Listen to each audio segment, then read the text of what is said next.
আপনারা নিশ্চয়ই অনুভব করছেন যে আমি অসুস্থ। প্যারাসিটামল ট্যাবলেট খেয়ে এখানে এসেছি, ডাক্তার রেস্ট নিতে বলছে। অতএব এটা আপনারা জেনে রাখুন, আমি খুব বেশিক্ষণ আপনাদের সময় নষ্ট করব না। দুটো তিনটে কথা বলে আমার কথার জবনি কাটানো, কারণ আমি এই এলাকায় পান্তা ভাতের মতো চলি। অধিকাংশ ভাই চেহারাই শুধু নয়, আমার কথাই জেনেন আমি কি বলি। সেজন্য আপনারা কিছুক্ষণ ধৈর্য ধারণ করার জন্য বসুন। আমি চাচ্ছি বাংলার বিখ্যাত বক্তার অমীয় বক্তব্য, অমূল্য বক্তব্য যাতে আপনারা পানির মতো ভাসিয়ে না পাত্রে কিছু অন্তত নিয়ে যাতে জিন্দেগিটা শুধরাতে পারে, সেজন্য আপনাদেরকে একটু সজাগ সচেতন করে দিচ্ছি। আল্লাহ রাব্বুল আলামিন কোরআনে হাকিম বারবার এই কথা বলেছেন, আলা।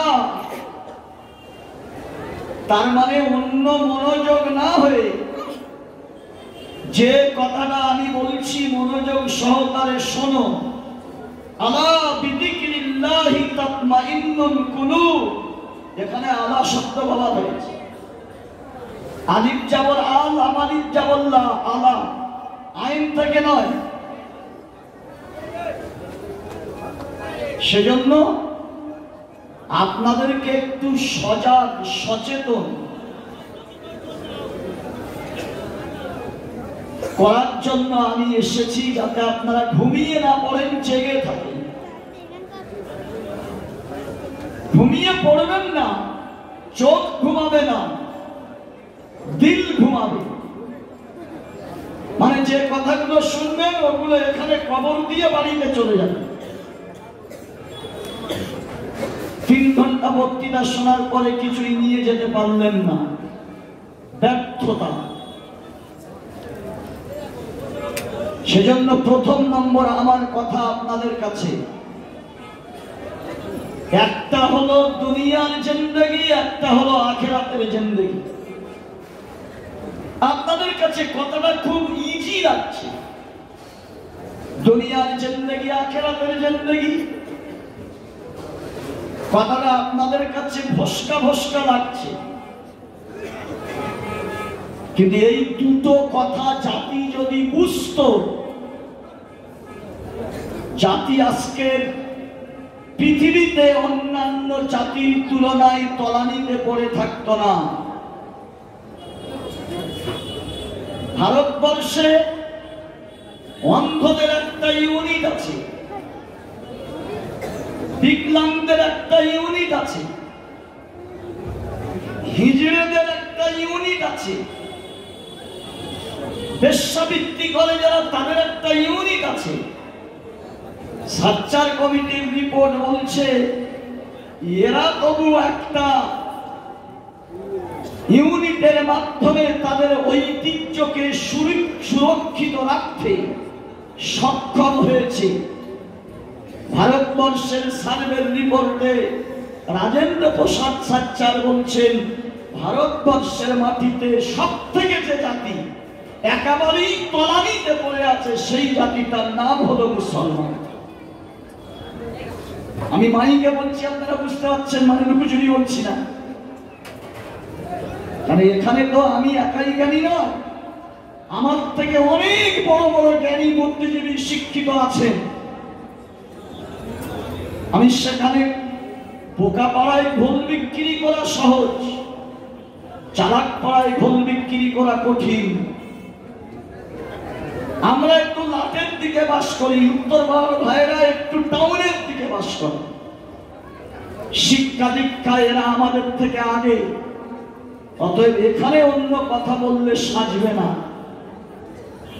সেজন্য একটা জিনিস আপনারা জানবেন, একটা হলো দুনিয়ার জিন্দেগি, একটা হলো আখিরাতের জিন্দেগি।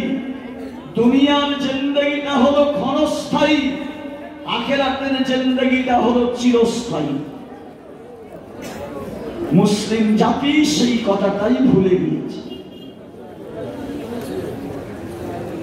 দুনিয়ার জিন্দেগিটা ক্ষণস্থায়ী, অত্যন্ত সীমিত সময়, আর আখিরাতের জিন্দেগিটা হলো অসীম সময়ের জন্য। এটাই যত নবী, যত রাসূল, যত প্রফেট, যত পথপ্রদর্শক যারা এসেছেন বিশ্ববাসীকে এটাই বুঝাতে চেয়েছেন, তোমাদের আখিরাতের একটা জিন্দেগি আছে। আজকের খুব বেশি কথা বলবার মতো অবকাশ নেই। দুটো দেশের বাবা দিচ্ছি, ছোট্ট করে শুনে নেন। একটা দেশে মুসলমান 800 বছর রাজত্ব করেছিল, মুসলমান সেখান থেকে নির্মূল হলো কেন?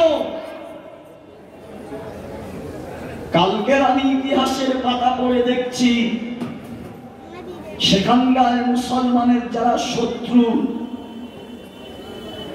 তারা এবং মুসলমান যুব সমাজ কোরআনী শিক্ষাকে শিখে তুলে দিল। শত্রুরা মাদ্রাসাগুলো সব ভেঙে দিল। মাওলানা ছিল, মুফতি ছিল, হাফেজ ছিল, কারি ছিল, মুহাদ্দিস ছিল, মুফাসসির ছিল। মেরে দেওয়ার পরে গুটি কয়েক বেঁচে থাকলেও পুনরায় আর তারা চিন্তা করেনি যে আমাদের এখানে কোরআনী শিক্ষা প্রতিষ্ঠান, মাদ্রাসা হোক। এই চিন্তা না করার কারণে স্পেন নামীয় দেশ থেকে ইসলাম ছিল বিদায় নিয়ে 400 বছর পর। 1857 খ্রিস্টাব্দে সিপাহী বিদ্রোহের পরে ভারতবর্ষে 52,000 ওলামা শহীদ হয়ে যাওয়ার পরে গ্রামের পরে গ্রাম, থানার পর থানা ঘুরলে একজন জানাজা পড়ার লোক খুঁজে পাওয়া যেত না। আমাদের মুরব্বীরা করলেন কি, মানুষের কাছে ভিক ভেঙে 1866 খ্রিস্টাব্দে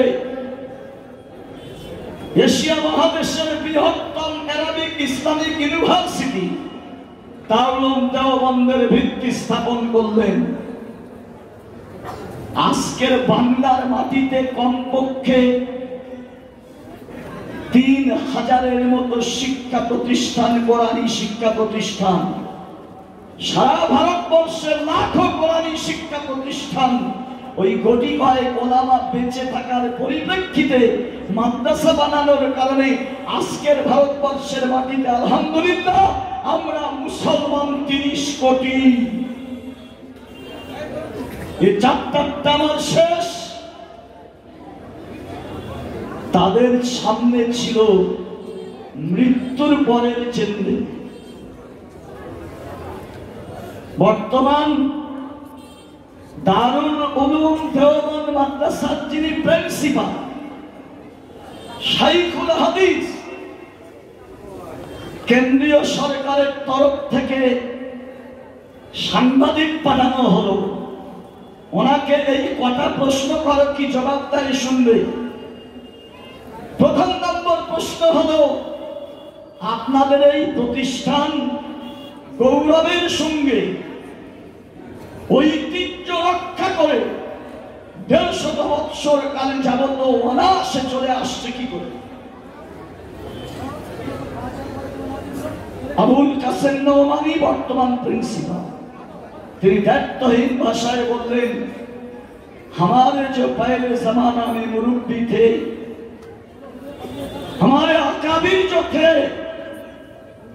उनके इखलास और आंसू के जरिए से मदरसा चल रहा है। इखलास बोलते पारलाम ना, তার মানে এই দারুল দেওবন্দ প্রতিষ্ঠার মূলে আমাদের আকাবিরিনদের কোন রকমের দুনিয়াবি স্বার্থ ছিল না, একমাত্র আখিরাতের স্বার্থ। মরণের পরের জিন্দেগির স্বার্থ তাদের সামনে ছিল।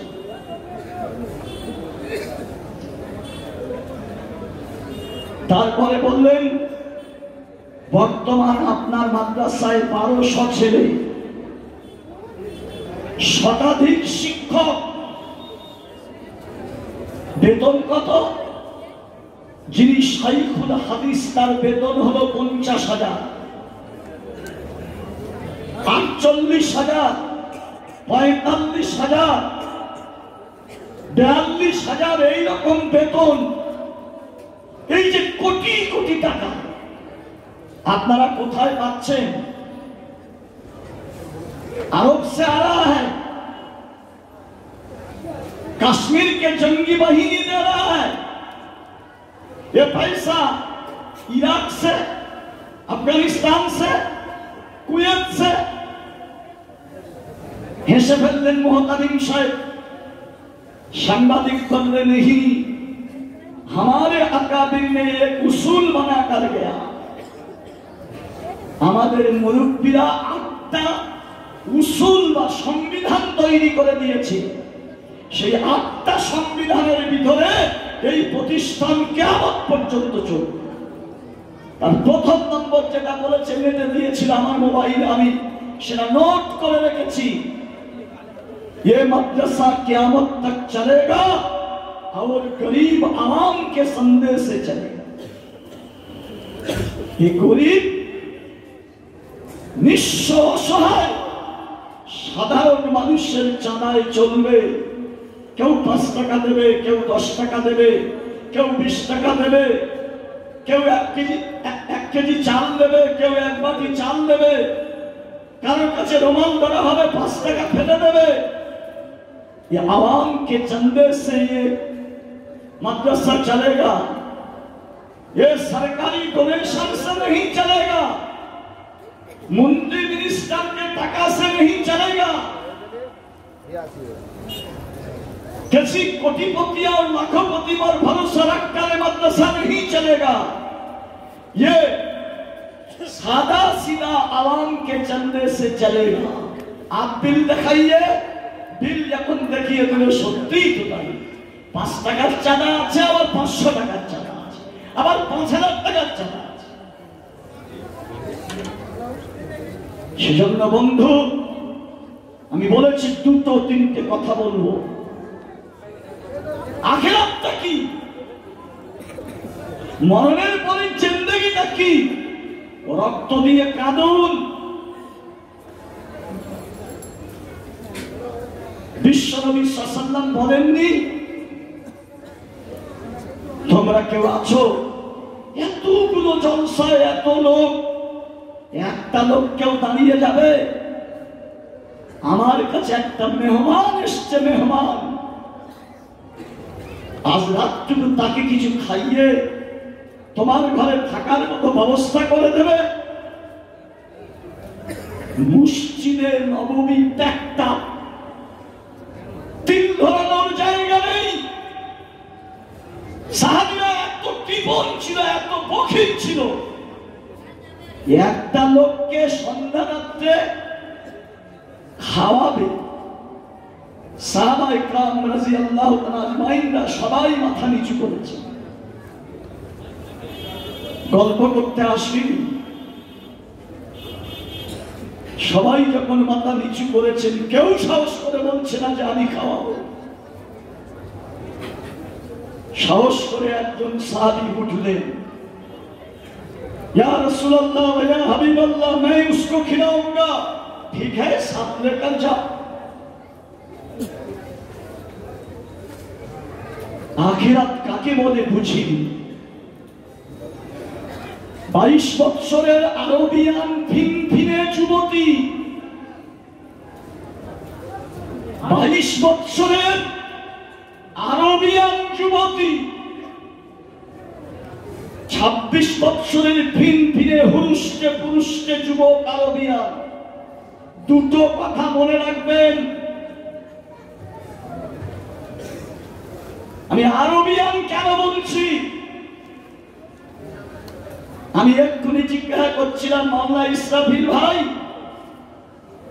আর যারা উমরায় গিয়েছিল জিজ্ঞাসা করছিলাম, হাজী সাহেবদের জিজ্ঞাসা করবেন, সারা বছর হজ আর উমরা চলছে, লাখো লাখো মানুষ রাস্তাঘাটে চলছে, একজন কেউ বলতে পারবেন কোন আরবিয়ান মহিলা একটা আঙুলের মাথা দেখেছে কেউ? পায়ের আঙুল হোক, হাতের আঙুল হোক, তাদের চুলগুলো কালো না লালচে বলবেন? একজন কেউ বলতে পারবেন? জি না। আরবিয়ান মেয়েরা কেমন আমি তো দেখি, হাজী সাহেব যারা গিয়েছেন তারাও দেখেননি, উমরায় যারা গিয়েছেন কেউ যদি দাবি করে আমরা দেখেছি তাও দেখিনি। আমাদের বাঙালি যারা ওখানে ড্রাইভিং করে, ড্রাইভিং,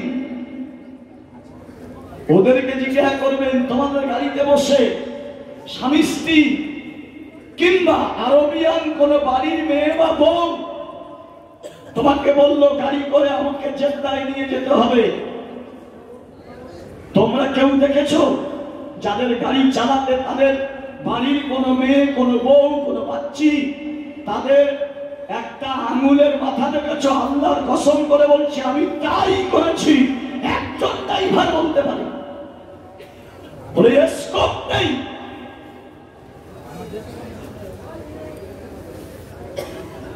স্বামী স্ত্রীতে হজে গেলাম, স্ত্রী প্রথম দিন ফিরে এসে আমাকে বলছে, আমার আগে ধারণাটা ছিল না আরবের মেয়ে ছেলেরা যে এত সুন্দরী হয়, মেয়ে ছেলে যে এত সুন্দরী হয় আমার জানা ছিল না। আজকের যারা আধুনিক মডার্ন, নিজের পা থেকে মাথা পর্যন্ত বলতে লজ্জা লাগছে, বিশ্ব সুন্দরী হতে গেলে তাকে উলঙ্গ হতে হয়, পুরো বডিটা ফিতে দিয়ে মাপা হয়, তাদের পায়ের যা মূল্য আরবিয়ান মহিলাদের এদের পুরো বডির সে মূল্য নেই, এত সুন্দরী। আমার স্ত্রী বলছে মনে হচ্ছে যেন তাদের শরীর থেকে, তাদের মুখ থেকে, তাদের চেহারা থেকে যেন নূর ঝরে ঝরে পড়ছে। কচি কচি বাচ্চাগুলো মনে হচ্ছে যেন মতি দিয়ে তৈরি করা বাচ্চা মায়ের সঙ্গে গিয়েছে, এত সুন্দরী। এইরকম 22 বছরের ভিনভিনে যুবতী স্বামী স্ত্রীতে একই বিছানা, 26 বছরের ভিনভিনে আরবিয়ান যুবক। কেন বললাম আরবিয়ান যুবক? আরবে শতকরা 90% পুরুষে, শতকরা 90% পুরুষে দুটো বইয়ের তো কোনো প্রশ্নই নেই, তিনটে চারটে স্ত্রী তাদের প্রয়োজন হয়। আল্লাহ পাক তাদের পুরুষত্ব ক্ষমতা এত বেশি দিয়েছে। হাসির কথা বলিনি, কন্যার কথা বলবো আজকে। এইরকম একজন যুবক জীবন যৌবনে ভরা, মনে হবে যেন আকাশের ফিরিস্তা, স্বর্গীয় হুর ফিরিস্তার মতো স্বামী স্ত্রীতে একই বিছানায় শুয়ে আছে, বাচ্চা কাচ্চা কেউ নেই। রাত 12টার সময় স্বামী স্ত্রী প্রেমের গল্প শুরু হলো। স্ত্রীকে বলছে তুমি একটু পাতা ছড়িয়ে দাও, আমি তোমার উরোর উপর মাথা দিয়ে একটু প্রেমের গল্প করব। রাত 12টার সময় নবীর সাহাবী আরবিয়ান অপরূপা সুন্দরী নারী স্ত্রীর উরোর উপর মাথা দিয়ে প্রেমের গল্প করছে। 1 মিনিট হয়ে গেল, 2 মিনিট হয়ে গেল, 3 মিনিট হয়ে গেল, 4 মিনিট হয়ে গেল, 5 মিনিট হয়ে গেল। 5 মিনিট পরে হঠাৎ স্বামী কাঁদতে শুরু করেছে, দুটো চোখ ফেটে তার পানি আসছে, জোরে উচ্চস্বরে ফুপিয়ে ফুপিয়ে কাঁদছে। স্বামীর এই করুণ কান্না এক্ষুনি স্বামী স্ত্রীতে প্রেমের গল্প করছিলাম, প্রেম নিবেদন করবো, তাই প্রেমের গল্প। এখন মুহূর্তে আমি কি অন্যায় করলাম, আমার স্বামী এত কাঁদছে। স্ত্রী মনে করছে নিশ্চয়ই আমার প্রেমের জায়গায় কোন জায়গায় স্বামীর মনে আঘাত লেগেছে, তাই কাঁদছে। স্বামীকে না জিজ্ঞাসা করে স্ত্রীও কান্না শুরু করে দিয়েছে। স্বামীও কাঁদে, স্ত্রীও কাঁদে, অঝর নয় কাঁদতে শুরু করেছেন।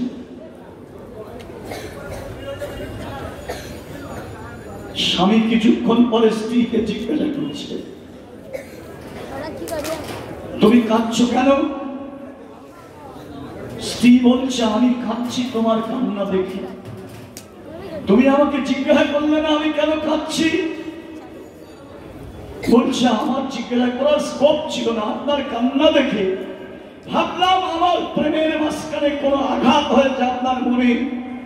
আপনার কান্না দেখে আমার আখিরাতের কথা মনে পড়ে গেল, যে খোদার সামনে জবাব দেব কি করে, স্বামীকে আঘাত দিয়েছে। স্বামী বলছে, আমি কাঁদছি কেন জানো? তোমার উরদের উপরে মাথা দিয়ে যখন প্রেমের গল্প করছি, হঠাৎ আমার মনে পড়ে গেল তোমার জীবন শেষ হবে, আমার জীবন শেষ হবে, আমাকে সবাই ধরে নিয়ে কবরে শুইয়ে দেবে। 40 পা আসতে না আসতে আমি কোটিপতি হই, লাখপতি হই, রাজা হই, সম্রাট হই, শিক্ষিত হই, দার্শনিক হই, বৈজ্ঞানিক হই, এফআরসিএস লন্ডন হই, এমডি হই, এমবিবিএস হই, প্রফেসর হই, ডাক্তার হই, মাস্টার হই, উকিল হই, যাই হই না কেন 40 পা যেতে না যেতে আমার কবরে ফেরেশতা ঢুকে প্রশ্ন করবে, মান রব্বুকা, তোর প্রতিপালককে বল, আমা দীনুকা, আমা নবিয়্যুকা, তোর নেতাকে, তোর পথ প্রদর্শককে, তোর জিন্দেগির ইমামকে, কার অঙ্গুলি হেলানিতে তুই জীবন পরিচালিত করেছিস, কার চোখের ইশারায় তোর জীবনের চাকা ঘুরেছে। এই প্রশ্ন যখন হবে, আজকের আনন্দ ফুর্তি করছি স্বামী স্ত্রীতে, কবরে শুইয়ে দিলে সেখানে 3টে প্রশ্নের জবাব দিতে পারবো না। মনে উঠে গিয়ে কবরের কথা মনে উঠেছে, আল্লাহর সামনে দাঁড়িয়ে, আসামির কাঠগড়ায় দাঁড়িয়ে আল্লাহর কাছে জবাব দিতে হবে, জিন্দেগিতে তোর চলা বলা, ওঠা বসা, লেনদেন, খাওয়া দাওয়া, আচার আচরণটা কম্পিউটারে ফেলে আমি যাচাই করব যে তোর কোনটা আন্তরিকতার সঙ্গে আখিরাতের জন্য হয়েছে। একবার কবরের কথা, একবার আল্লাহর সামনে দাঁড়ানোর কথা, হাওয়াজে কাউসারের পানি পাওয়ার কথা, পুল সিরাত পার হওয়ার কথা, এগুলো যখন আমার চোখের সামনে ভেসে উঠলো, জান্নাতের কথা, জাহান্নামের কথা চোখে ভেসে উঠলো, কোথায় বিবি, কোথায় প্রেমের গল্প, সব ভুলে গিয়ে আমার কলিজা ফেটে, বুক ফেটে কান্না এসেছে। এটা হলো আখিরাত, এটার নাম হলো মেহমানকে বাড়িতে নিয়ে গিয়েছে, স্ত্রীকে জিজ্ঞাসা করছেন কিছু আছে? স্ত্রী বলছে, আছে তো বটে, তবে তোমার আমার জন্য নেই। এ তালিমটা মসজিদে হয়, মসজিদে বমি করে ফেলে দিয়ে বাড়িতে চলে আসে, জলসায় হয়, এখান থেকে পুঁতে দিয়ে বাড়িতে চলে যাই, ব্রেনে নিয়ে যাই না। এই যে যুবকের ঘটনাটা বললাম, এরা কারা? এদের চরিত্র ছিল কি? সন্ধ্যা ঘুমিয়ে আসলে যারা এক হাতে নারী, এক হাতে মদের বোতল, সারা গান আর বাজনা, মদ আর নারী নিয়ে যারা পড়ে থাকতো, যারা রাস্তায় দাঁড়িয়ে কেড়ে বিক্রি খেত, ছিনতাই করত, রাহাজানি করত, মার্ডার করত, যাদের মামাসির জ্ঞান ছিল না, নবীর কোরআনের পরশ পাথরে টাস খেয়ে সুন্দরী বিবি পাশে পেয়েও সব ভুলে গেল, আখিরাত তাদের ভুলিয়ে দিয়েছে। তোমার আমার জন্য কিছু নাই, 2টো বাচ্চা আছে, তাদের কোনো প্রকারে খাইয়ে একটু ঘুম পাড়িয়ে দেবো, না খেলে তো ঘুমাবে না, ঠিক আছে। প্রত্যেক দিন ওদেরকে খাইয়ে দাও 8:30টার সময়। আজকের এখন ওদের খাওয়াবে না, 8:30 বেজে যাবে, 9টা বেজে যাবে, 9:30 বেজে যাবে। ওরা বলবে মা ক্ষুধা সহ্য করতে পারছি না। তুমি ওদের সান্ত্বনা দেবে, এই দিচ্ছি এই দিচ্ছি এই দিচ্ছি করে। রাত যখন বেড়ে যাবে ওদের চোখে ঘুম আসবে, ওরা ঘুমিয়ে পড়বে, ওদের গায়ে মাথায় হাত বুলিয়ে ঘুম পড়িয়ে দেবে। যে খাদ্যটা আছে ওই খাদ্যটা আল্লাহ রসুলের মেহমানকে আমি খাইয়ে দেব। যদি আজকের এই মেহমানকে না খাওয়াতে পারি, কিয়ামতের কঠিন দিনে আল্লাহর সামনে জবাব দিতে পারবো না যে নবীর মেহমান এনে তাকে উদর ভরে খাওয়ানো। সাহাবীরা বকিল ছিলেন, মসজিদ একটাও সাহাবী জানতো না যে সন্ধ্যায় আমার বাড়িতে খাওয়ার কিছু আছে না। ওরা সবাই জানতো খাওয়ার সন্ধ্যায় তো খাওয়ার নেই কিছু। যে সাহাবীটা জানতো আমার বাড়িতে কিছু খাওয়ার আছে বলে মনে হচ্ছে, সেই সাহাবী মেহমানকে বাড়িতে নিয়ে। আমার সোনা বন্ধু, দুটো তিনটে কথা শুধু আপনাদের কাছে বলবো। বাচ্চারা ঘুমিয়ে পড়লো, ঢাকনা খুলে দেখা যাচ্ছে যে খাবার আছে, 2টো রুটি। একটা লোকের অন্তত 3-4টে রুটি খেলে পেট ভরে, 2টো রুটি। এখন মেহমান বলবে তুমিও বসো আমিও বসি। তুমি এক কাজ করবে, দস্তরখানা বিছাবো, পানি দেব, চিলিমচি হাত ধোয়ার জন্য দেব, খাদ্যের পাত্রটা নিয়ে তরকারির পাত্র নিয়ে ওখানে যাব, সবে হাত ধুয়ে খাওয়া শুরু করব। এই মুহূর্তে তুমি চিরাগটা নিভিয়ে দেবে, আলোটা নিভিয়ে দেবে, অন্ধকার হয়ে যাবে। কেন? এই জন্য মেহমান আমাকে নিয়ে খাবে, আমি শুধু রুটিতে হাত মারবো, তরকারির বাটিতে হাত মারবো, হাতটা তুলে মুখের ভিতরে দেব। আর রুটি খেতে গেলে মুখের যে খাওয়ার চিবানোর একটা আওয়াজ, অভিনয়টা আমি করে যাব। আল্লাহ রসুলের মেহমান মনে মনে করবে আমিও খাচ্ছি, ঘরওয়ালাও খাচ্ছে, আমিও খাচ্ছি, ঘরওয়ালাও খাচ্ছে। ও খেতে থাকবে। আল্লাহর কসম, আলোটা নিভানো হয়ে গেল। নবীর সাহাবী মেহমান নিয়ে বসলেন, রুটিতে হাত দিচ্ছে নবীর সাহাবী, এক লোকমাও রুটি ছেড়েনি। রুটি একটু হাতটা বুলিয়ে নিয়ে, হাতটা নিয়ে তরকারির বাটিতে একটু অভিনয় করে নিল। অভিনয়টা করে নিয়ে নিজের মুখের কাছে হাত নিয়ে গেল। মুখের আওয়াজ উঠছে, চিবানোর একটা আওয়াজ, চাবাতে আওয়াজ উঠছে। এক লোকমা খানা খেলেন না, উদর ভরে আল্লাহ রসুলের মেহমানদের খানার ব্যবস্থা করলেন। আমার আল্লাহ রহমতের সাগরে ঢেউ উঠল।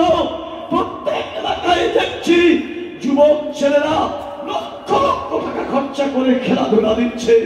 ওগো যুবক, তুমি সাংস্কৃতিক অনুষ্ঠানের নামে নবীর দিনকে কবর দিচ্ছ, ইসলামকে কবর দিচ্ছ, চরিত্রকে কবর দিচ্ছ, তুমি পৃথিবীর জমিনকে আজকের কাঁপিয়ে দিচ্ছ।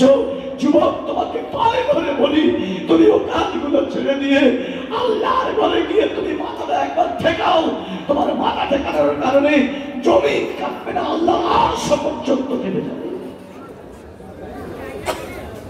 জমিন কাঁপবে না যুবক, তোমার সেজদাতে আল্লাহ আরশ পর্যন্ত দল খাবে।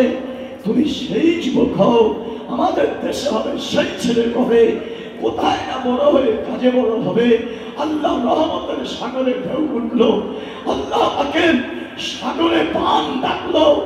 আল্লাহ বললেন জিবরাইল যা, আমার নবীকে জানিয়ে দিয়া ইউসিরুনা আলা আনফুসিহিম ওয়া লাউ কানা বিহিম খাসাসা।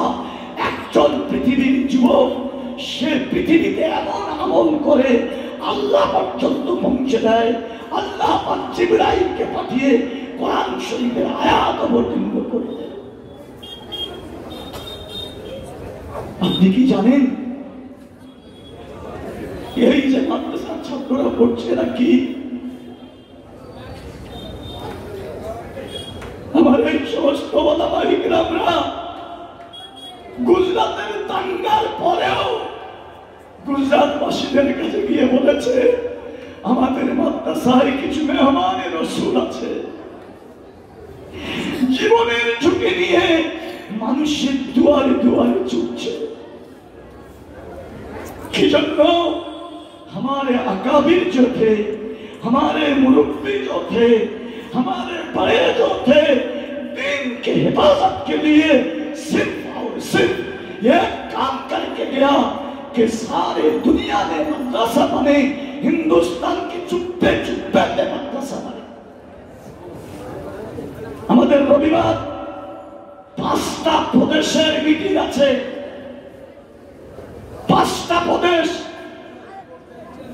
উড়িষ্যা, কর্ণাটক, পশ্চিমবাংলা, আসাম, আরেকটা জেহেন থেকে সরে আসছে। তার বিষয়বস্তু কি? তাতে লিখেছে পুরো দক্ষিণ 24 পরগনার রিপোর্ট পেশ করতে হবে।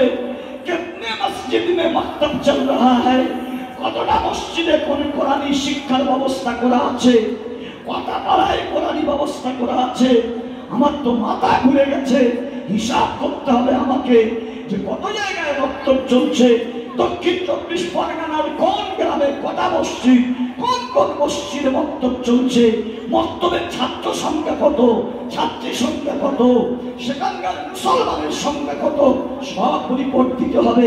আমার মোবাইলে হোয়াটসঅ্যাপ করে পাঠাচ্ছে। কেন? আল্লাহ নবী 1500 বছর আগে বলে গেছেন ইন্নাল্লাহ তাআলা ইয়ারফাউ বিহাযাল কিতাব, বাদশাহীর সিংহাসনে যদি বসতে চাও কোরআনকে নিয়ে চলো, কোরআনকে বাদ দিলে পায়ের তলায় পড়ে থাকতে হবে। এই সেই ভারতবর্ষ। একাধিকবার বলেছি আপনি আর আমি যে দেশে 1100 বছর বীরের মতো রাজত্ব করেছি, সেই দেশে আপনাকে দেখাতে হবে যে আপনি এই দেশের নাগরিক কি। এখনো পর্যন্ত আমাদের সাদাই এখনো বুঝে আসেনি। দারুল দেওবান মাদ্রাসা তৈরি হয়েছে 1857 খ্রিস্টাব্দের পরে, 1866 খ্রিস্টাব্দ। তার আগে ভারতবর্ষে একজন বিশ্ববিখ্যাত আন্তর্জাতিক খ্যাতিসম্পন্ন হাদিস শাস্ত্রের সুপণ্ডিত ছিলেন। ওলামায়ে কেরামরা জানেন আমার মতো একটা ছোট মানুষ এত বড় আল্লাহর ওলির মুখে নামটা নেওয়া স্বভাব বেয়াদব, তবুও অবস্থার পরিপ্রেক্ষিতে নামটা নিচ্ছি। ফুরফুরা শরীফের পীর দেখেছি, সেসব পীর দেখিনি যারা রমালটা ঢাকা দিয়ে আল্লাহর ধ্যানে মগ্ন হয়ে গেলে অদৃশ্যের কিছু খবর তারা বলতে পারতেন, ভবিষ্যতের খবর তারা বলতে পারতেন। 4 তরিকা আধ্যাত্মিক জগতের আল্লাহর ওলি নামটা আমি একটু পরে বলছি। 40 বছর ভারতবর্ষের মাটিতে হাদিস পড়িয়েছেন। 40 বছর। প্রচন্ড গরম। উত্তরপ্রদেশে মাগরিবের পরে বুখারী শরীফের ক্লাস করতে হবে। এইরকম খোলা মাঠ, ছেলেদের বলেছে চলো মাঠে ক্লাস হবে। ছেলেরা বুখারী নিয়ে বসে গেছে। হুজুর পড়াতে শুরু করেছেন।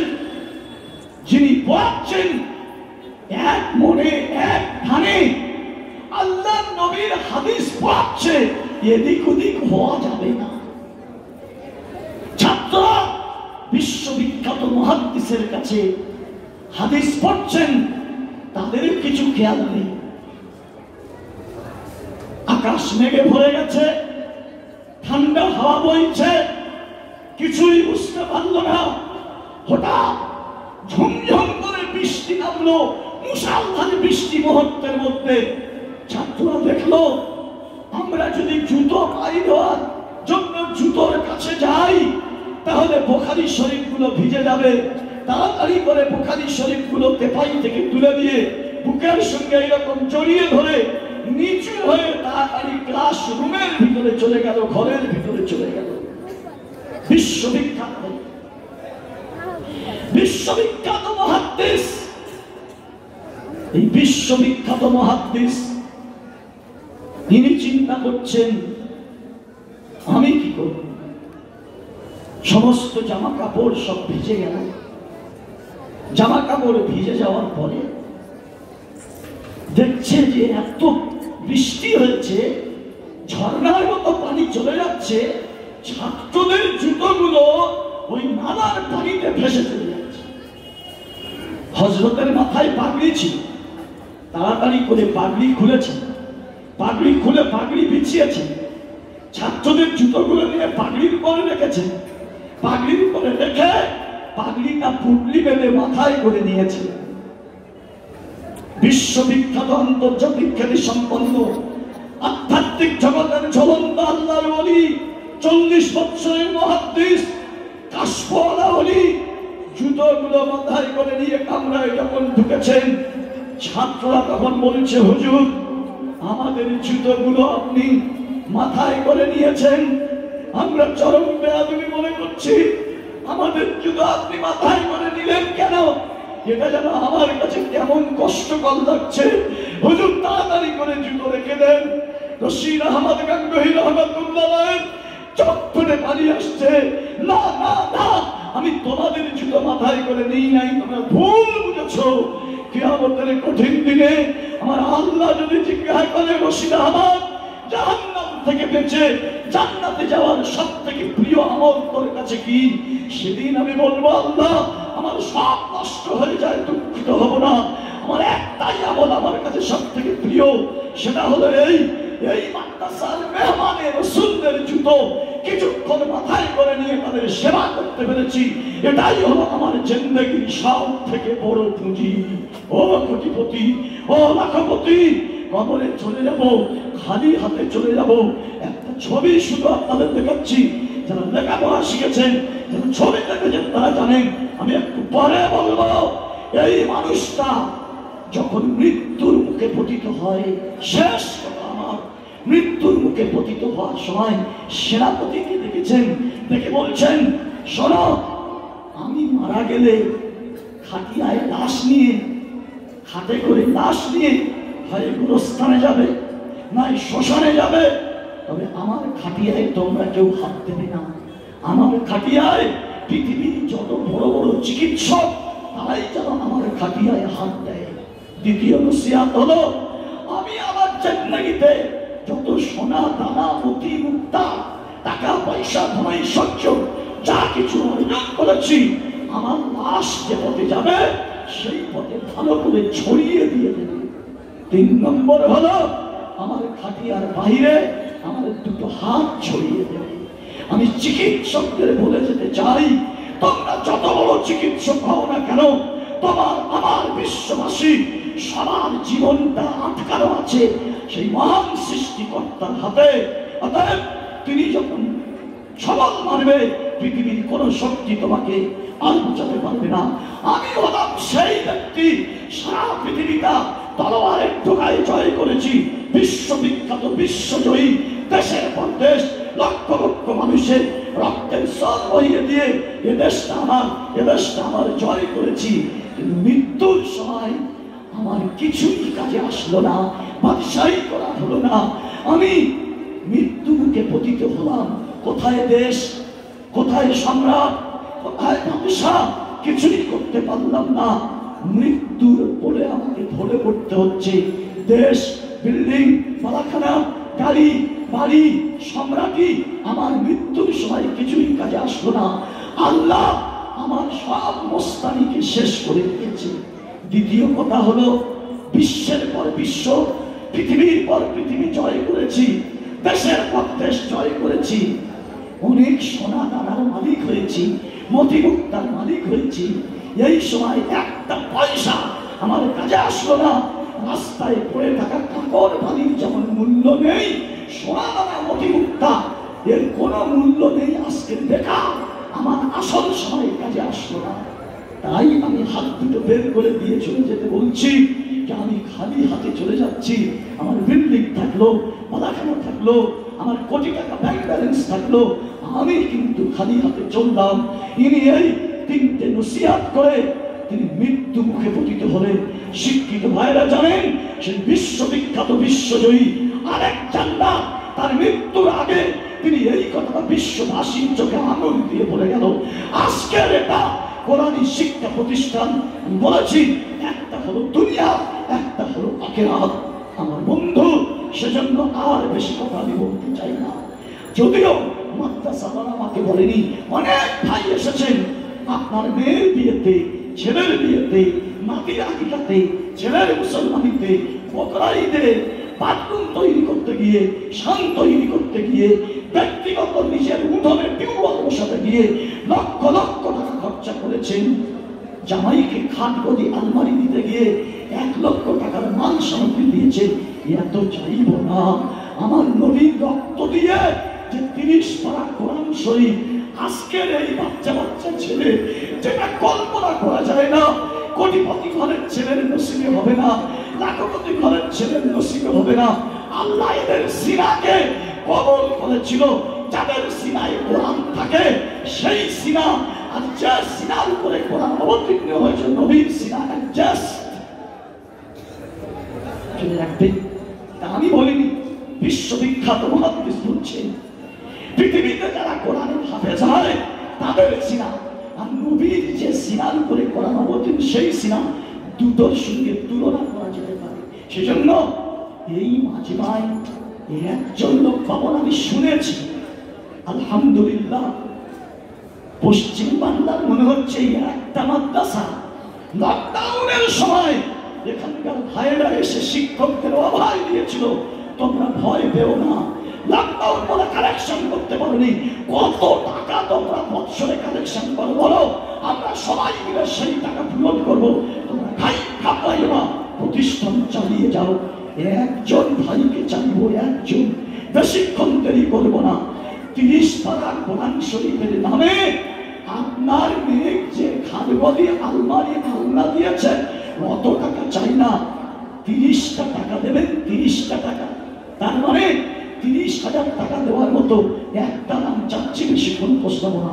আছেন কোন দিন মুজাহিদ, আছেন কোন আল্লাহওয়ালা, আছেন কোন দিনদার, আছেন কোন খোদাবিরু, আছেন কোন আখিরাত প্রেমিক, আপনার টাকা পয়সা ঐশ্বর্য বিল্ডিং পালাখানা সব ছেড়ে চলে যেতে হবে।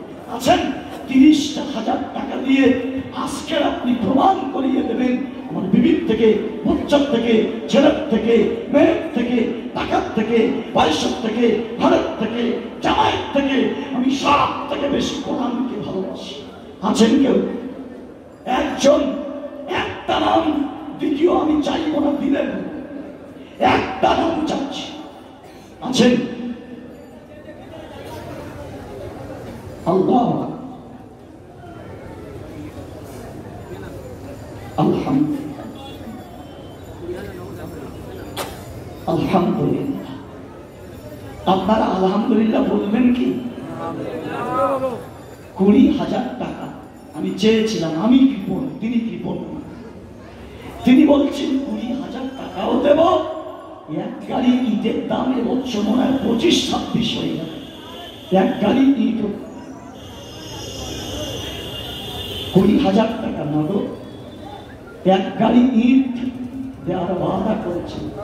আব্বা মা চাচা চাচির আত্মার শান্তির জন্য। ও আপনারা ঠিক খুশি হননি না? শয়তান আমাদেরকে দিস না কমে যায়। 1 লাখ টাকা, 5 লাখ টাকা ব্যাংকে আছে, 30,000 টাকা দিলেন 4,70,000 হবে, 30 কমে গেল। কিন্তু আপনাকে ভাবতে হবে 4,000 বছর আগে যে কুয়াটা তৈরি হলো, সারা পৃথিবীর মানুষ টন টন পানি নিয়ে যাচ্ছে, কুয়ার পানি কমছে না। যদি জমজমা পৃথিবীতে একটা কুয়ার পানি সারা পৃথিবীর মানুষ নিয়ে গেলে না কমে, আল্লাহর ভান্ডারে বান্দাকে আল্লাহ দেবে, আল্লাহর ভান্ডারে কিছু কম আছে? আছে?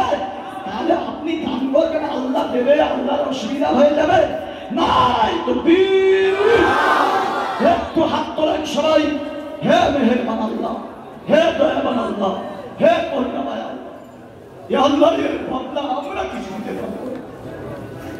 কোরআনের প্রেমে পাগল হয়ে বিবি বাচ্চার মুখের আহার কেটে নিয়ে 20,000 টাকা এক গাড়িতে ইট দেওয়ার ওয়াদা করেছেন। তার গর্ভধারিণী জনম দুঃখিনী মমতা ওই মাকে তিনি হারিয়েছেন, বাপকে হারিয়েছেন, চাচাকে হারিয়েছেন, চাচিকে হারিয়েছেন। তাদের আত্মার শান্তির জন্য এই দানটা করে গেলেন। আল্লাহ এই দানকে তুমি কবুল করে নিয়ে তাদের কবরকে আর কবর না রেখে তাদের কবরকে জান্নাতের সুউচ্চ মুকাম তুমি বানিয়ে দাও। বলুন আমিন। আল্লাহ রুজি রোজগারে কামাইতে, চাষাবাসে, ক্ষেত খামারে, ব্যবসা বাণিজ্যে, চাকরিতে বাকরিতে, দোকানে মাকানে, কাজে কামে আল্লাহ তুমি বারাকাত দাও। বলো আমিন। আল্লাহ তুমি এ জগতে সুখী করো, পরে জগতে সুখী। আমিন। আল্লাহ তুমি তার মনের জায়েজ বাসনাকে পূর্ণ করে দাও। আমিন। আল্লাহ কিয়ামতের কঠিন দিনে নূরের তাজ মাথায় দিয়ে আত্মীয় স্বজন সহ সদল বড় করে জান্নাত নসিব করে। বলুন আমিন। আল্লাহুম্মা আমিন। মারহাবা। সময় নষ্ট করলে মুশকিল হয়ে যাবে। আমি চাইনি আপনাদের কাছে এতক্ষণ সময় দেওয়ার জন্য। 2-3টে কথা আপনাদের কাছে বলেছি। এই কথাটা যদি ব্রেনে ধরে থাকে, আমি বলেছি দ্বিতীয় নম্বরে 30,000 চাইব না, এটা সঠিক কথা। কিন্তু যিনি দিয়েছেন তিনি 30 দেননি, 45 দিয়েছেন। 20 নগদ 25,000 টাকা নিয়ে, তাহলে 30-এর এখন কথা পুরো হয়নি। একজন ভাই নেই, ডান দিক থেকে বলুন, বাম দিক থেকে বলুন, সামনে থেকে বলুন, কোন ব্যবসায়ী ভাই, কোন চাকরিজীবী ভাই, কোন বিজনেসম্যান ভাই, 30,000 টাকার জন্য বলছি। 30 পারা কোরআন শরীফ, যাতে পৃথিবীর জমিনের দিকে থাকলে আপনার ঐতিহ্য মুসলিম জাতি পৃথিবীতে টিকে থাকবে। এই কোরআনটাকে পৃথিবীর কোনায় কোনায় পৌঁছাতে গিয়ে সাহাবীদের অনেক বলিদান দিতে হয়েছে, অনেক কুরবানি। আলহামদুলিল্লাহ, আলহামদুলিল্লাহ।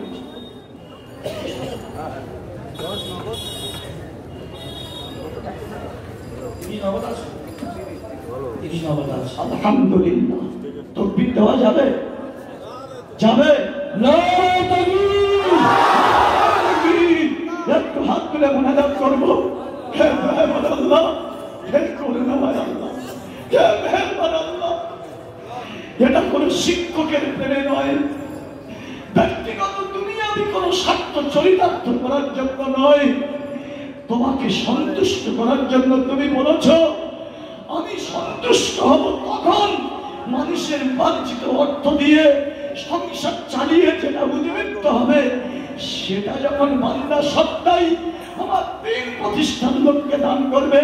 তাই নবীকে বলে দিল কুলিল আফু, যেটা উদ্বৃত্ত হয় সেটাই দিয়ে দেওয়ার দিক।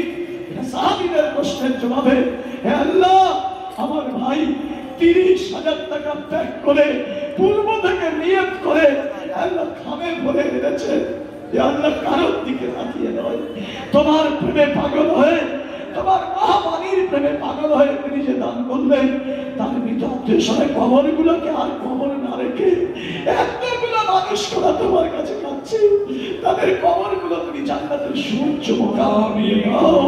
আল্লাহ এ জগতে সুখী করো, পরে জগতে সুখী করো, সমস্ত রকমের বিপদ আপদ থেকে হেফাজত করো, সব দিক থেকে তুমি বরকতপূর্ণ রুজি তুমি দান করো। আল্লাহ কিয়ামতের কঠিন দিনে নূরের তাজ মাথায় দিয়ে আত্মীয় স্বজন সহ সদল বলে তুমি জান্নাত নসিব করো। আল্লাহুম্মা আমিন। মারহাবা, মারহাবা, জাযাকাল্লাহ। 30 চেয়েছিলাম, একজন ভাই হয়েছে। আমি একবার বলিনি যে একজনের পরে দ্বিতীয় যদি কেউ 30 থাকে নেব না, এ কথা বলিনি। আমি বলেছি দিলে দেব। আপনারা প্রমাণ করিয়ে দেন যে না, আমরা এই জলসায় এসেছি, কলিজা নিংড়ে আমরা দান করে যাব। 400-500 ছাত্র যেখানে খায়, দেওবন্দ মাদ্রাসায় 12,000 ছাত্র খায়। আমার বন্ধু, প্রথমে এই মাদ্রাসা তৈরি হয়েছিল ওই মুষ্টি ভিক্ষার আটা দিয়ে তৈরি হলো। আজকের কোটি কোটি টাকা আল্লাহ পাক সেখানে পাঠিয়ে দিচ্ছেন। এই কোরআনের বরকতে, কোরআনের বদৌলতে শিক্ষক শিক্ষকদের এখলাসে, শিক্ষকদের চোখের পানির বদৌলতে যদি কেউ থাকেন, আল্লাহর রাস্তে বলে যান। কখন আমার ভাই মাওলানা ইসরাফিল ভাই বন্ধুবর বলছিলেন, আগামী বছর এই জলসার সময় কে বাঁচবো কে মরবো আমরা কেউ জানি না, কেউ জানি না। আমি খুব অসুস্থ অবস্থায় কথা বলছি, আল্লাহর কসম। আজ 15-20 দিন অসুস্থ অবস্থায় চলছে, ওষুধ খেয়ে যাচ্ছে। সেজন্য বেশি দেরি করবেন না। আছেন কেউ? হবে? আচ্ছা, মাঝখানে আমি একটা কথা বলছি। 30 পারা কোরআন শরীফ দিলেন, এই 30 পারা কোরআন শরীফ একটা আয়াতের টুকরোর ভিতরে ঢুকানো আছে। সেটা কোথায়? বিসমিল্লাহর ভিতরে। পুরো 30 পারা কোরআন শরীফ বিসমিল্লাহর ভিতরে ঢুকানো আছে। আর নিচে আমি গেলাম, পরে যাব। এই বিসমিল্লাহর অক্ষরের সংখ্যা হলো 19। সারা পৃথিবীর কম্পিউটার ম্যানেরা দেখেছেন কোরআনটাকে 19 দিয়ে হিসাব করে দেখছে। কোরআন এমন একটা গ্রন্থ, এই পর্যন্ত এরকম গ্রন্থ কেউ দেখেনি। এবং কোরআনটা যে সত্যি সত্যি আল্লাহর কিতাব, বিশ্ব মোড়লরা তার প্রমাণ করিয়ে দিয়েছে। বিসমিল্লাহর 19টা অক্ষর কিভাবে করেছেন না করেছেন ও ব্যাখ্যা করার মতো অবকাশ নেই। প্রত্যেকটা সুরের উপরে রিসার্চ করেছে। সেজন্য 19,000 টাকা দেওয়ার মতন একজন হবে। একজন নিয়ত করেছিলেন 10,000 টাকা, নিয়ত করেছিলেন 5,000 টাকা। আজকে একটু বলেন, হিম্মত করেন। আনাস রাদিয়াল্লাহু আনহু বলছেন, আল্লাহ আমার রুজির বরকতের নবী রুজির বরকতের দোয়া করলেন আর আওলাদের বরকতের দোয়া করলেন। বলছে আমি আমার জীবদ্দশায় আমার ছেলে নাতি পুতি করে 100 জন থেকে আমি মৃত্যুবরণ করেছি। আমার আল্লাহ অভাবের টাকা দিয়েছে, তাদের আল্লাহ অভাব দেয়নি। আমরা খালি প্রচার করছি, ছোট পরিবার সুখের আধার, বড় পরিবার ঝামেলা আধার। বলছি তুমি দেবে। হায় হায় হায়, এই ঈদের জন্য ঈমান হারিয়ে দিচ্ছ। চাপকারি সহ্য করতে পারবে তো? সাবধান। সেজন্য আল্লাহর কোয়ায় কোনো জিনিসের অভাব হবে না। আল্লাহর কোয়ায় থেকে বালতি ডুবিয়ে দিতে গেলে প্রথম কোয়ার ভিতরে বালতি ফেলতে হবে। সেজন্য একটু হিম্মত করে বলুন, 19,000 টাকা একটা আসবে না। একজন ডান দিক থেকে বাম দিক থেকে সামন থেকে পিছন থেকে ঝট করে বলেন, আর বেশি কষলাবো না, তাড়াতাড়ি বলেন। 19,000 টাকার একটা দাতা, 19,000 টাকার একটা দাতা হবে না? নেই। আমি বেশিক্ষণ সময়, এই প্রতিষ্ঠান কে চালাবে? মানে ইসলামিক সাহেব আপনাদের টাকাই চলবে? আমি আমির উদ্দিন আজকে স্টেজে বসে বলে যাচ্ছি, খোদার কসম, আল্লাহ দিন কারোর মুখাপেক্ষী নয়। ছেলেদের ঘুম পাড়িয়ে দিল, স্বামী স্ত্রী না খেয়ে ঘুমিয়ে গেল, মেহমানের রসুলকে খাওয়ালো। এই বিশ্ব গরিবেরা কোনদিন নবীকে বলেনি, হে নবী আমাদের মতো অসহায় মিসকিন ফকিরদের ঘাড়ে বন্দুকের নলি রেখে সারা পৃথিবীতে আপনি দিন প্রচার করতে যাচ্ছেন। আপনি কোটিপতিদের দেখা পাচ্ছেন না, লাখপতিদের দেখা পাচ্ছেন না, রাজাদের দেখা পাচ্ছেন না, আমার মতো গরিবের দ্বারাই আপনি ইসলামকে প্রচার করতে যাচ্ছেন। জি, সেজন্য আল্লাহ কি কৌশলে তার প্রতিষ্ঠান চালাবে তিনি চোখে দিয়েছেন। হবে না, নেই কেউ। 7টা ছেলে পাগড়ি নিয়েছে, 7টা ছেলে পাগড়ি নিয়েছে। 7টা ভাইয়ের কাছে চাইল। এদের চেনেন? দুটো কথা বলি, ছোট্ট। কিয়ামতের কঠিন দিনে একটা হাফেজে কোরআন যাদের জাহান্নামে যাওয়ার সার্টিফিকেট এসে গেছে তাদের দিকে শুধু আঙুল বাড়িয়ে বলবে, আল্লাহ ওকে নিয়ে জান্নাতে চলে যাবে। আর আলেমে হাক্কানীদের কথা আল্লাহ বলবেন, তোরা সুপারিশ কর। আলেমে হাক্কানীরা জিজ্ঞাসা করে, আল্লাহ কত? 10 জন, 30 জন? আল্লাহ রাব্বুল আলামিন বলবেন তোমার জন্য কোন সংখ্যা নির্ধারিত করো। আল্লাহর কসম হাদিসে এসেছে উলামায়ে হাক্কানীদের জন্য কোন সংখ্যা নির্ধারিত নেই। হাফেজ সাহেবদের জন্য সংখ্যা, আপনি আজকের এদের দেখে 10,000 করে টাকা দেবেন, একটা আমল যদি আপনার দিকে চলে যায় আপনার আখিরাত সাকসেসফুল। আছেন 10,000 করে টাকা 7টা ভাই, 10,000 করে টাকা 7টা ভাই, ভাই সময় নষ্ট করছেন কেন? অনেক চাইলাম 10,000। আপনার মেয়েকে খাট দিয়েছেন, 10,000 খাট হবে, আলমারি হবে? একটু ঝট করে বলেন। আব্দুল রফিক লস্কর, আব্দুল রফিক লস্কর, প্রাক্তন প্রধান।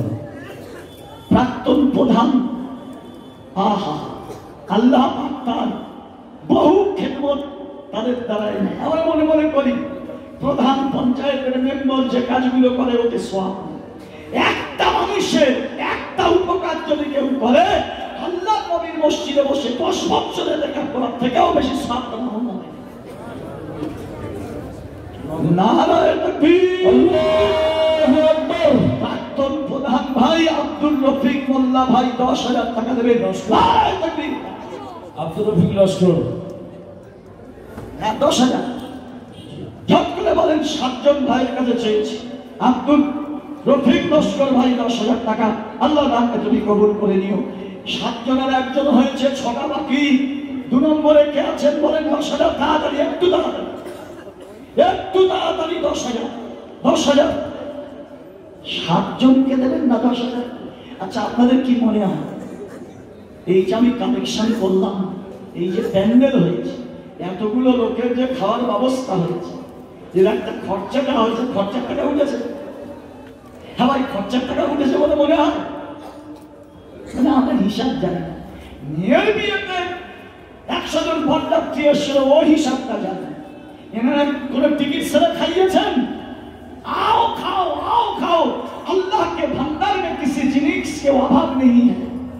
खाओ, खेले जाओ, 100 खाओ, 200 खाओ, 500 खाओ, 700 खाओ, 1000 खाओ, खेले जाओ। বেনামিতে আরেকজন 10,000 টাকা। বেনামিতে আরেকজন আল্লাহওয়ালা বান্দা আল্লাহ প্রেমে পাগল হয়ে, কোরআনের প্রেমে পাগল হয়ে 10,000 টাকা নাম বলতে চায় না। কথা তুমি তার দানকে কবুল করতে ভুলো না, তার দানকে তুমি কবুল করে নিও, বাকি বলে বরকত দিও, এরকম করে কারো মঙ্গল করো, সুখের সংসার করো, মালা মুসিবত দূর করে দিও, মনের বাসনা কামনা। বাস,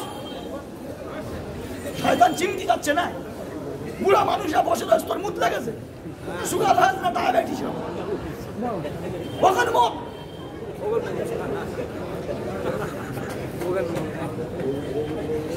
চুপচাপ বসেন। বেনামিতে 10,000 টাকা। এসব লেগেছে, বসেন ভাই। খালি মনে মনে করছে বাবা নৌকো গেলা সাপটা দেখিয়ে দাও না।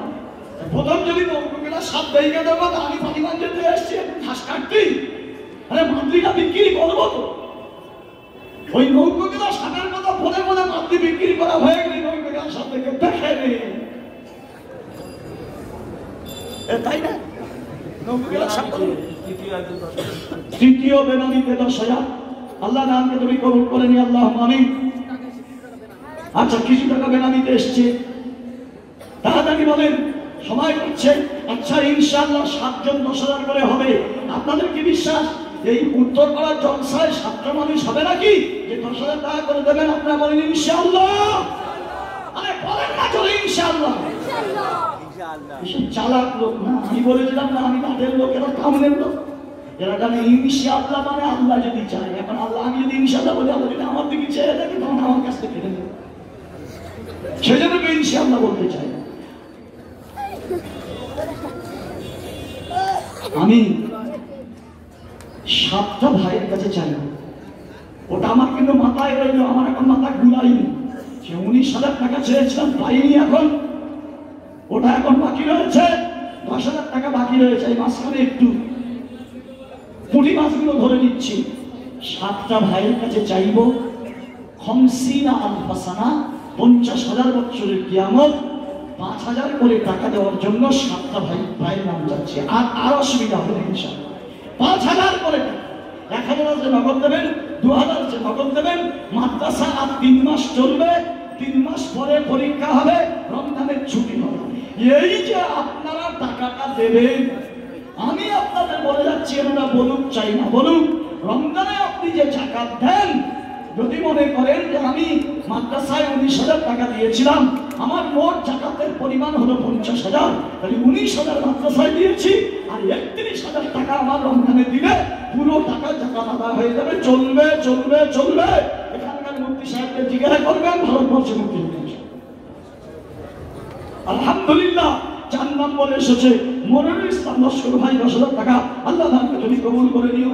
5,000 টাকার একজন হলো না, হবে না 5,000? মহাশিব শেখ ভাই আমার বাকি 10,000 টাকা। মহাশিব ভাই আমার বাড়ি 10,000।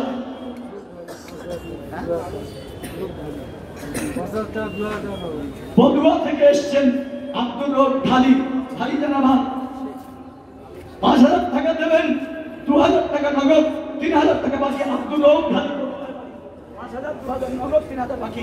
আল্লাহ